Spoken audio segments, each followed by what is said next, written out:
தூமணி மாடத்து சுத்தும் விளக்கெரியா தூபங்கமழத் துயிலணை மேல் கண் வளரும் மாமான் மகளே மணிக்கதவம் தாழ் திறவாய் மாமீர் அவளை எழுப்பீரோ உன் மகளதான் ஊமையோ அன்றிச் செவிடோ அனந்தலோ ஏமப்பெருந்துயில் மந்திரப்பட்டாளோ மாமாயன் மாதவன் வைகுந்தன் என்றென்று నామం పలవున్నవెన్ను ఏలోర్ ఎంబావాయ్.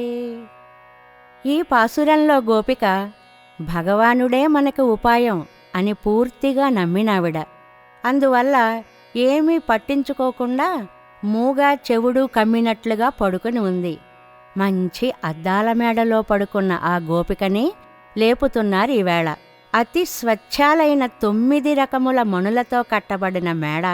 అందులో మెత్తని పక్క మీద చుట్టూ దీపాలు ప్రకాశిస్తూ ఉంటే, అగరు ధూపాలు ఘుమఘుమలాడుతూ ఉంటే హాయిగా నిద్రపోతున్న ఓ అత్త కూతురా, మణికవాటపు గడియ తెరవవమ్మా తల్లి. ఓ అత్త, నీవేమైనా ఆవిడని లేపకూడదా? మీ అమ్మాయి మూగదా లేకపోతే చెవిటిదా? అదీ కాకపోతే బద్ధకస్తురాలా? పోనీ ఇంకెవరైనా కదిలితే ఊరుకోం అని కాపలా ఉన్నారా తల్లి? లేక గాఢ నిద్ర పట్టేలా ఎవరైనా మంత్రించారా?